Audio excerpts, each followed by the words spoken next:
Welcome to Gavels Gowns, the Williams Mullen Education Law podcast, where we explore topics that are important to leaders of institutions of primary, secondary, and higher education. I'm your host, Hal Johnson, and I'm a partner here at the law firm of Williams Mullen, where I chair the education practice group. And we work with institutions at every level from preschool all the way up through large universities in just about every area of service you can imagine. I'm joined today by my colleague who also works with a number of education clients at every level, Micah Schwartz. Micah, how you doing? Oh, well, thanks, Hal. Hey, everyone. This is Micah Schwartz. Like Hal said, I'm also a partner in the education group at Williams Mullen, and I work, Hal's right, from preschool all the way through higher ed. And like you said, all facets of the operations. Good to be with you today. Yeah, we're both excited. This is our inaugural episode of our podcast, and before we have a special guest today, and before we turn to that, I want to just say a few words about our plans for the podcast and what folks can expect from us today and in future episodes. Obviously, we're a law firm, and part of this is branding and marketing, but we really want to try to bring some value to our clients and others in the education industry by discussing topics of interest to folks at various levels and in various types of educational institutions. So each episode will have a different focus, but whether you work at a public or private school, K through 12, or a college or university, we really hope to engage with topics that will be pertinent and useful to you in your day-to-day work. While we do intend to bring you periodic updates on legal issues, recent cases, or things that are happening in the legal arena, we also want to make sure that we bring you a variety of perspectives and cover issues in a way that's a little more fulsome than just looking at everything through the lens of the law. So our plan is to feature guests from different corners of the education industry, and we hope that you'll enjoy hearing from your colleagues and peers about a whole host of different topics. So with that said, we are very excited to welcome our first guest, Chris Peace. And Chris just recently assumed the role of president of the Council of Independent Colleges of Virginia earlier this year in March. And I will let Chris sort of explain, for anybody who's not familiar with CICV, what that institution does and why it's so important to higher ed in Virginia. Chris graduated from two of the member institutions of the CICV, earning an undergrad degree from Hampton-Sydney and a law degree from the University of Richmond. And after serving quite honorably, I might add, in the Virginia House of Delegates for 14 years, Chris practiced as a lawyer and lobbyist before assuming his current mantle as the president at CICV. So Chris, welcome to the show. Well, thank you, Hal and Micah. It's great to be with you guys. Really respect and admire the work that you do at Williams Mullen, and we appreciate the support that you provide our council and its member institutions. Absolutely. And we've got a great relationship with so many of those schools and with the CICV as well. And why don't we start there? For folks, I think most of our listeners probably are familiar with the CICV, but say a few words, if you will, about the organization, what it does, and particularly in the current climate, why it's so important. Sure. Well, it's a mouthful. The Council of Independent Colleges in Virginia. We actually are doing business as Virginia Private Colleges. The organization itself was founded in 1971 as a nonprofit 501c6, and at that time had a few of the private colleges across the Commonwealth, and now has grown to include 27 accredited nonprofit independent colleges and universities in Virginia. There are two that we're hoping to recruit to our membership and provide value add to the work that they're doing. We focus on collaboration in areas of public policy, cost containment, and professional development. We try to be strategic in our support to our member institutions and their students through government relations advocacy. That's my particular experience and passion. But we also provide institutional research, monitor IPEDs and the data across the nation as it pertains to higher education. We also really want to provide opportunities for cost containment. all higher ed is facing challenges into the future, but more particularly those private institutions that don't have a public safety net. And so we want to be innovative, strategic in the ways that we do cost containment and shared services across what you might describe as a system, even though they're independent colleges. Yeah, that's a great way to think of it, actually. And I think the CICV provides the backbone for that system for private higher education in Virginia.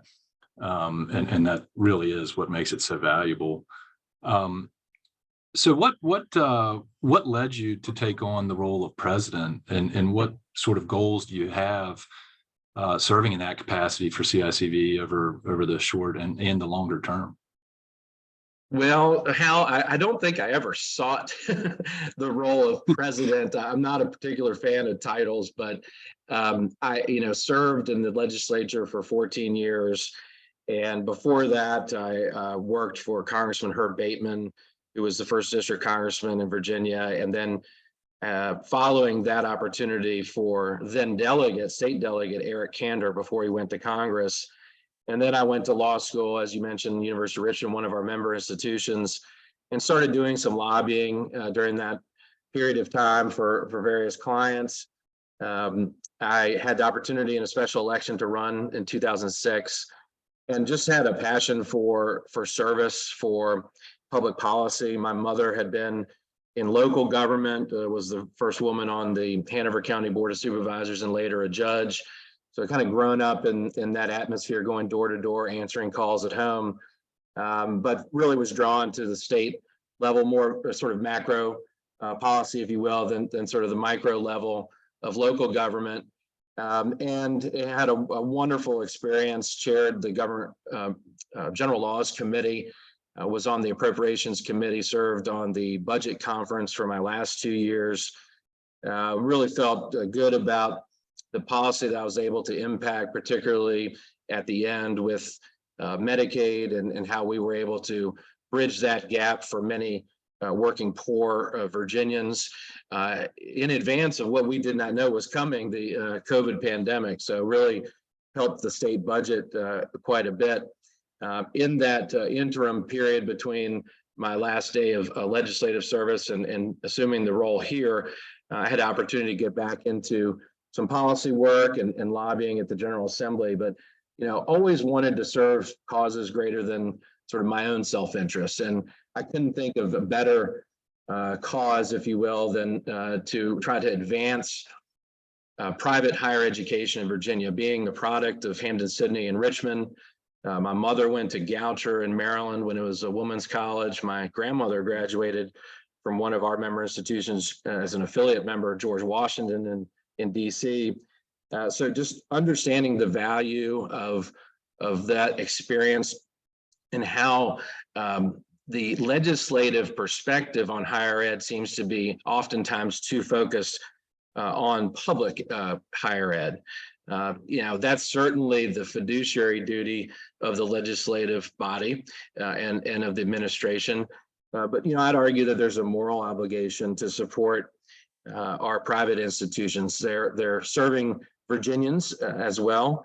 In fact, about half of the students in higher ed are being served right now by private colleges at a great value. We're about 3.4% of the overall state spend in higher education, primarily for the tuition assistance grant program, which is so critical to so many students and helps students, first generation in particular, and those students that come from underprivileged areas or homes, attain access to opportunities that will help advance them in life and give them greater chance to increase their wage earning potential over a career. So I just felt drawn to the cause, to serving something sort of greater than myself. And it was a wonderful reputation that the organization carried, primarily established by Robert Lambeth, who's my predecessor, who for 40 years toiled in the trenches of the General Assembly and really built out that TAG program to what it is today. In the second year of the biennial budget, it's a $5,000 grant to students, which is just terrific. Yeah, and you just hit on a couple of issues that I wanted to ask you about. And I think the first one is we would be remiss to talk about anything having to do with CICV without mentioning Robert Lambeth and the very large footprint that he's left, not just within the organization, but in the world of higher education in Virginia generally.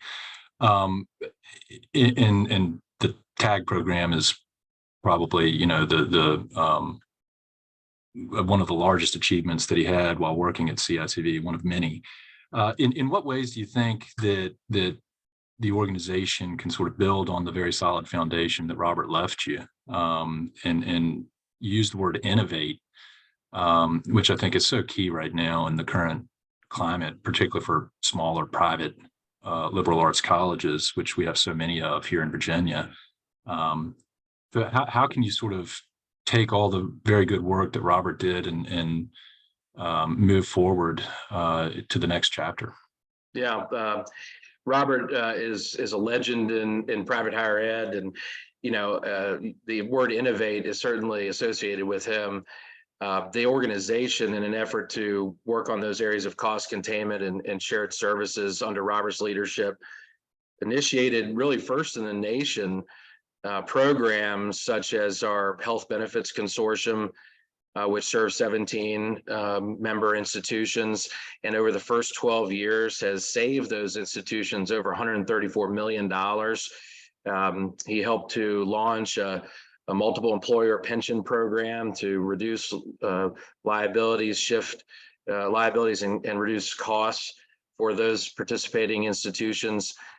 Instead of each school, funding and providing the service for their own programs, they're able to combine resources and achieve, I think, a greater result. We're hoping to build on Robert's legacy in those areas, first keeping them going and being good stewards of those programs. But we're in the midst of an IT collaboration where we have 13 of our 27 members initially interested in an IT consortium.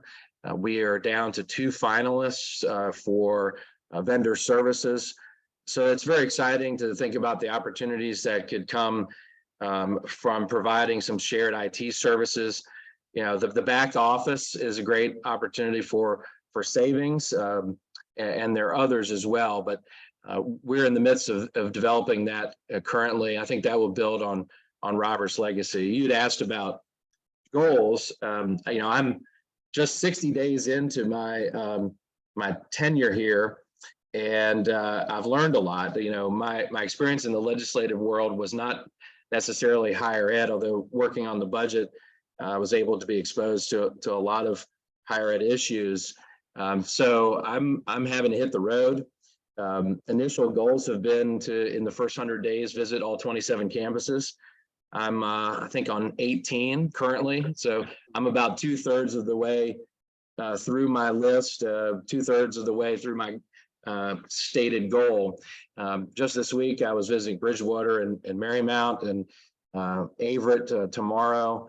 And I tell you, I've heard it said by the admissions officers, if we can get students, prospective students on campus, the experience sells itself. And they're selling me. I mean, I was already a fan of private higher ed, but going and seeing the wonderful work that's taking place on these campuses is just really inspiring. And, I think sometimes we get too down in the weeds of enrollment and the financials. I mean, and those are essential to the sustainability of any institution.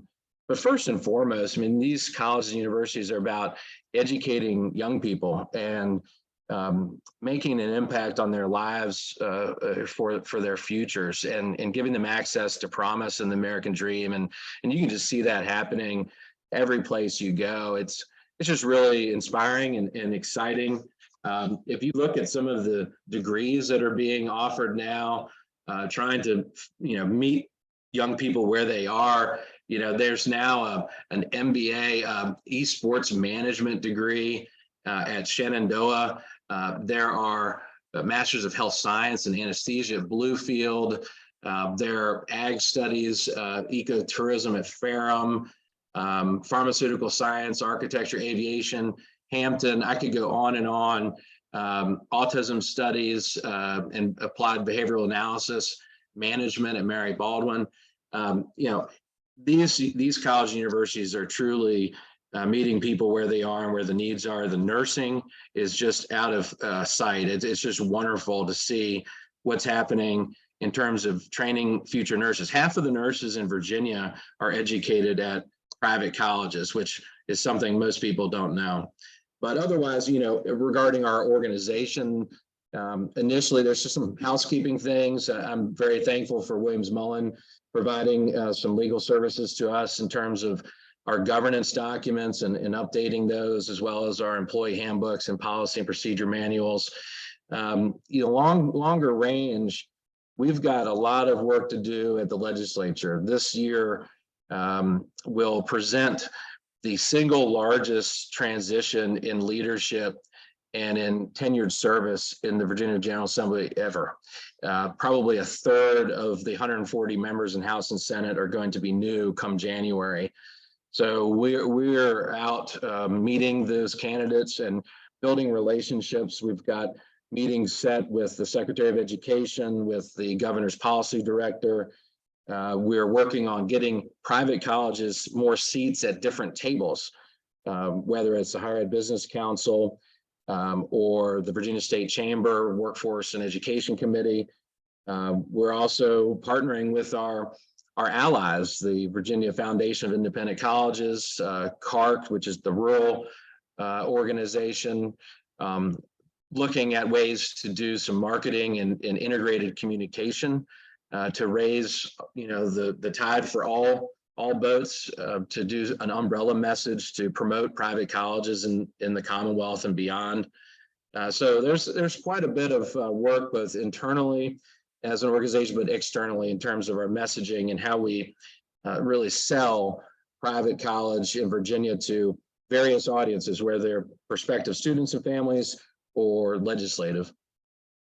And with the legislative piece, and that's something else I wanted to ask you about. You've spoken about sort of some of the financial headwinds facing so many smaller private colleges who receive relatively little public support, particularly once you take the TAG grant out of play.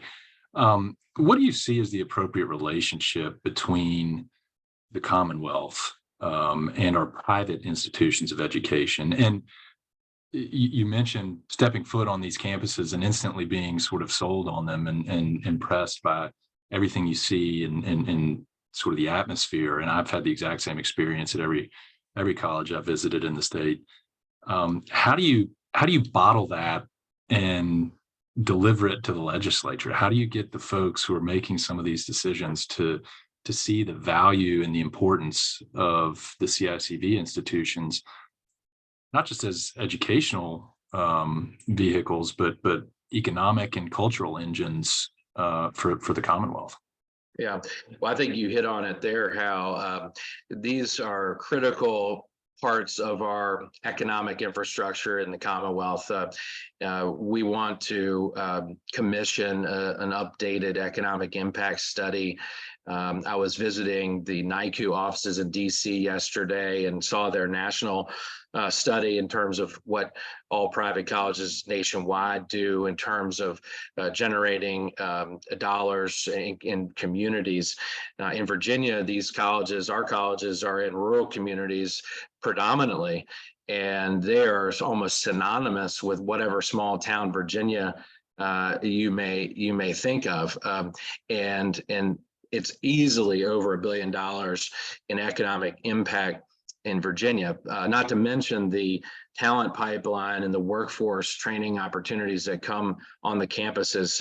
We're very thankful for the governor's initiative of workforce innovation and the transition work that Secretary Slater is doing, who is also a product of Ferrum and University of Richmond, two private colleges in our council. We are getting a seat at the table for his committee that's going to design the workforce program for the Commonwealth. So we're very encouraged about that opportunity. There was an article recently, I think it was Wall Street Journal article, describing higher ed deserts. We've seen 13 private colleges close nationally in the last 3 years. Quite a story about Iowa Wesleyan and the USDA grant that they had taken and how that negatively impacts them now and the ability to repay. When you think about the beneficial relationship that a college can have in a rural community, it's not only producing future employees that have greater ability to earn a higher wage over a career, but it actually has a positive impact, like a drafting effect on high school graduation, which is something that is a factoid that I just learned. And so there's so many wonderful benefits from the sustainability of these colleges in our communities. And the relationship that the legislature has to that is, as I just described, I think it's a moral duty to some degree. Their first legal duty or fiduciary duty is to the public universities, and that's wonderful. But we are just as much a part of the Commonwealth's ecosystem for higher ed and for the economy as the public's. And frankly, the return on investment is better. We serve more Pell students by percentage than the public's. We are obviously producing degree attainment for Virginians at a rate that I think any legislator can be proud of, particularly when the investment is less than 4% of the overall state spend on higher education. Yeah, absolutely. And so many of the smaller schools are able to give more individualized attention to students who may need it and may slip through the cracks at larger public institutions. Absolutely. Yeah, if I could jump in here, Hal, because I'm curious to get your take on something, Chris. We've been talking a lot about the extent to which the General Assembly does enable what the private institutions are doing and the extent to which they can do it more. But the flip side of that coin, of course, is the extent to which the General Assembly regulates the private colleges. And you mentioned that one of the things CICV does is government relations advocacy, and obviously that's your background. So I'm curious if you anticipate much regulation of private colleges over the next couple of years, and if so, what kinds of legislation do you think we'll see from the General Assembly? That's an excellent question, Mike. In some sense, I don't know if I really want to answer it because I don't know if I want to give them any ideas. Right. As I told our president, sometimes a good defense is a strong offense. And one of the things that I want to do going forward is to make sure that we can tell the legislators, the things that we are for. Not just the things that we are against. Clearly, we're for TAG, we're for increasing TAG. We want within TAG to address any inequities that may exist. I was with President Becerra at Marymount. I was reminded how she led the effort for having the opportunity of Virginia students to gain TAG grants regardless of their status. And that was fairly progressive for Virginia, but there are still areas where we need to connect students, particularly at HBCUs, with their TAG grant. And one way we can do that is for Chev and the state to automate the process and the form, because there are students that are not always on campus. There are students that, because of staffing or capacity, the paper form just doesn't get back. And they're over $2 million, at least at one institution, on the table that the policymakers had intended to get to the student. And that's something we need to rectify and to address. And it's a simple fix. This is we're 2023 right now, and we're using paper forms. It's certainly, I think, self-evident that we need to modernize the state in that regard. Mary Baldwin, for example, VWIL gets $300,000 from the state for that program, but in the budget language, it specifically restricts even Virginia students from accessing TAG. That limits them in their ability to grow the program. These are female cadets. They produce 30% of the female cadets in the Commonwealth. And so, these are just small examples of ways the legislature can make a difference and improve access for female students, for African-American students, for all students that attend our private colleges. Certainly some of the threats legislatively that we've seen recently include a four-year degree issue with community colleges.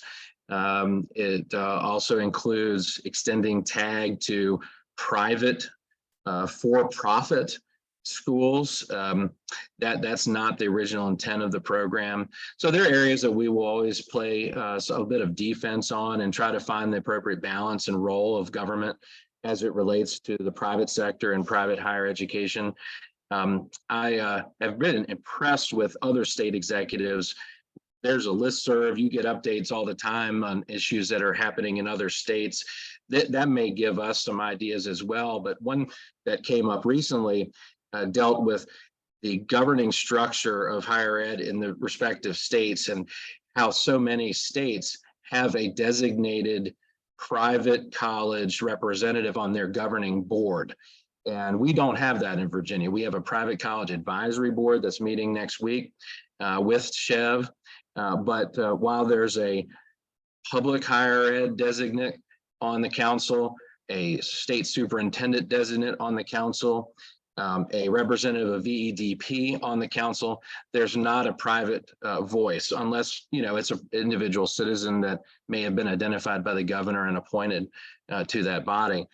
So, we want to have a voice in higher education, regardless of the subject, because, we're a part of that ecosystem, and the staff there has reacted favorably to this idea. And, having a private college representative at each and every meeting, not just once a year, I think would help go a long way. Well, thanks for explaining that. If I can jump back to something you said earlier about traveling around to the different colleges, and I have to say, this is my parents made me visit a lot of colleges when I applied, and I love the college bookstore. That I think that's what got me sold, right, on doing higher ed work. You walk in, you got all the sweatshirts and hats. It's awesome. That's part of the reason why I like doing this work. So I'm curious to know about your visits. I mean, you're talking with a lot of presidents. Do you hear them expressing concerns about legal issues they're facing? And if so, what are they? And what kinds of advice do you give them? Well, I'm not going to give them legal advice. That's why they need good folks like Williams Mullen. Even though I'm a lawyer, I had it specifically drafted in my contract, I think both to protect them and me. But y'all are the experts on the advice giving in terms of higher ed legal issues. I've enjoyed seeing these campuses and seeing where they're being innovative. I mentioned nursing earlier. There are these labs that they have where, they have beds and mannequins that react in real time. It's all video. They do a debrief after. They're obviously not at risk of their patient dying, but they can learn a lot in that environment and produce when they graduate. These beds and mannequins are $300,000 a piece. So it's not cheap to support some of these really important programs for our Commonwealth. And so, debt and finances are, I think, always at the top of the subject matter that we discuss. Cybersecurity issues come up quite a bit. DOE has been very active in terms of regulation. We get asked to sign on to many letters from our national organization, third-party servicers, the FAFSA issue, all have been kind of top of mind recently. We had the May 1st, high watermark, I guess, in the application and deposit timeline for schools. So they're looking at enrollment. They're looking at the projections of a potential decline in enrollment over the next 12 years and how do they shift and become nimble in addressing that shortfall. So, they have to run a business. Their CFOs and HR professionals meet once a month. We facilitate that conversation as well as the CIOs. So we facilitate a monthly call for them and maintain listservs. And the collaboration among all these schools is tremendous to watch. Someone will ask a question and within, 30 minutes, they're 4 or 5 emails in response. Here's how we do it. Here's our policy on X. And they're not afraid to share and to support one another, which I think is another just wonderful quality of how our private institutions function in the overall ecosystem in Virginia. Yeah, and in terms of legal issues facing colleges, you've got certain things that have been there a long time and always will be. You've talked about the financial pressures and some of the issues that spins off, and things like student mental health, which is top of mind for everybody these days because it's become such a sort of systemic problem. But then you never know what's coming down the pike, and something like the pandemic created so many legal issues throughout society, not just in education, but certainly some that were very specific to education. And so you never know what's right around the bend. But right. Chris, we're actually running up. We were shooting for about 30 minutes. And so we're bumping up against that. But before we let you go, we've got sort of a lightning round of quick questions to run through with you, a little more lighthearted fare. So Micah, you want to kick it off? Yeah, I'll get started with the lightning round. So Chris, you mentioned that you went to Hampton-Sydney for college. What was your favorite course in college? First one that comes to mind is a Hemingway class. If you just imagine, this environment, all male, kind of in the middle of nowhere, being able to read every single work of Hemingway, from short story to novel. It was really a fantastic experience. I mean, I could go on and on as an English major. Our Shakespeare was a year-round program, 2 semesters, but Hemingway, it's just one of those things I think you only get in that unique environment.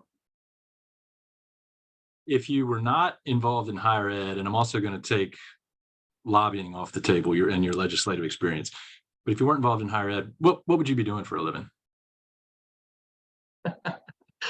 That's a very hard question to answer. My wife is a working professional like yours, Hal, and I often find myself being a mom's helper. Maybe I could get out there and make some money and make that into a business. I don't know. I love what I do, and I heard my family always say, if you love what you do, then you never work a day in your life. And I've been privileged to have many wonderful opportunities. And so it's just it's a calling, and I guess maybe that's the answer, Hal, and that's sort of the true confessions. When I was little, people at church would ask me, "What do you want to be when you grow up?" I said, "A lawyer or a minister." And they said, "Well, I know a lot of lawyers. That seems very odd." And so I guess I just look at my work in service to these colleges now and public policy before. In some ways it's a calling and a service, like a ministry. So, who knows? Maybe it would be, serving in a seminary somewhere or at a church. But I think mom's helper also works.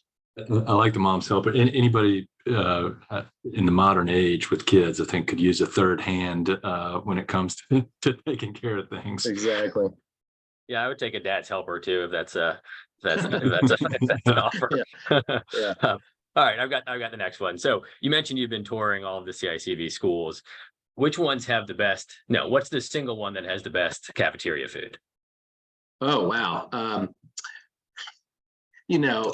I have 2 children, and this is a question that reminds me of, when someone asks you, which one is your favorite? And so I don't want to call anybody out or single anyone out for good or bad, but it's certainly a focus, and the students care a lot about it. At Marymount, I'll highlight this because it's fresh in my mind. They have a convenience store, almost like a 7-Eleven on campus, that's totally automated. And so they don't need to staff it. You use your student ID card or credit card. You go through a turnstile, swipe your badge and get what you need, and it charges your account, which I thought was really neat. So, I don't know. I was always a fan of the Commons, and I pretty much think everybody's got probably good food. So. Since you mentioned that, I should say I was at the George Mason campus a few weeks ago, and they have little robots that are running around campus delivering food to people. So it's automated, not only the selection, but also the delivery. It's certainly different than when we were in college. Oh, yeah, yeah. The future is here. Right. Chris, if you had to leave Virginia, and I know you're a lifelong Virginian like me and Right. fiercely loyal to the Commonwealth, but if you had to leave Virginia, where would you choose to live? If money were no option, Yeah, there are a lot of wonderful places. Yeah. I think probably somewhere in Great Britain. I think somewhere maybe in England or in Scotland, close to a few nice golf courses and Scotch distilleries. Doesn't sound too bad. Chris, what part of your job keeps you up at night?